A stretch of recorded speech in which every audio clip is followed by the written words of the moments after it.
ലാലേട്ടൻ്റെ ഈ വീഡിയോ കണ്ടോ? എനിക്കൊരു കുഴപ്പമുള്ളത് ഇലക്ട്രോണിക് ഗാഡ്ജറ്റ്സ് ഞാൻ എന്തെങ്കിലും തൊട്ടാൽ ചീത്തയായിരിക്കും. ഒരു പക്ഷേ നിങ്ങൾക്ക് അറിയാവുന്നവർക്കോ ഈ പ്രശ്നം കാണും. ഇങ്ങനെയുള്ളവർ ഒരു ഇലക്ട്രോണിക് ഐറ്റത്തിൻ്റെ അടുത്ത് പോയാൽ എന്തെങ്കിലും പ്രശ്നം സംഭവിക്കും.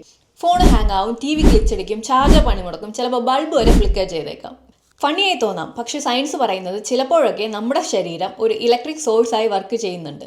ഡ്രൈ ക്ലൈമറ്റ്, റബ്ബർ ചെരുപ്പ്, സിന്തറ്റിക് ഡ്രസ്സ്, കാർപ്പറ്റ് ഇവയെല്ലാം സ്റ്റാറ്റിക് എനർജി ക്രിയേറ്റ് ചെയ്യുന്നു. സാധാരണ ഇത് ഹാംലെസ് ആണ്, നമുക്ക് ഫീൽ ചെയ്യാൻ പോലും പറ്റത്തില്ല. പക്ഷേ ഇവർ ഒരു ഇലക്ട്രോണിക് ഡിവൈസിൻ്റെ അടുത്ത് ചെല്ലുമ്പോൾ ഈ ചാർജ് ഡിസ്ചാർജ് ആകുന്നു. ഇതിന് പറയുന്ന പേരാണ് ഇലക്ട്രോസ്റ്റാറ്റിക് ഡിസ്ചാർജ് അല്ലെങ്കിൽ ESD. ഒരു മനുഷ്യന് ഷോക്ക് ഫീൽ ചെയ്യാൻ 3000 വാട്ട്സ് വേണം. പക്ഷെ ചില ഇലക്ട്രിക് ഡിവൈസസ് ഡാമേജ് ആവാൻ 100 വാട്ട്സ് മതി. സെൻസിറ്റീവ് കോമ്പൗണ്ട്സ് ആയ റാം, മദർ ബോർഡ് എന്നിവ ഡാമേജ് ആകാൻ ചെറിയ ഡിസ്ചാർജ് പോലും കാരണമാകുന്നു.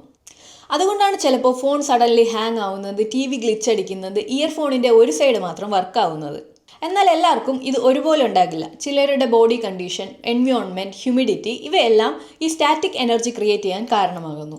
അതുകൊണ്ട് അടുത്ത തവണ നിങ്ങളുടെ ഫ്രണ്ട് ഫോൺ എടുക്കുമ്പോൾ ഹാങ് ആവുകയാണെങ്കിൽ അവനെ കുറ്റം പറയുന്നതിന് മുന്നേ ഒന്ന് ആലോചിക്കുക, ഇവൻ അൺലക്കി ആണോ അതോ മലയാളം വേർഷൻ ഓഫ് ഇലക്ട്രോമാൻ ആണോ എന്ന്. ഇതുപോലുള്ള ഇൻട്രസ്റ്റിംഗ് ഫാക്ട്സിനായി എൻ്റെ പേജ് ഒന്ന് ഫോളോ ചെയ്യാൻ മറക്കണ്ട. ബൈ.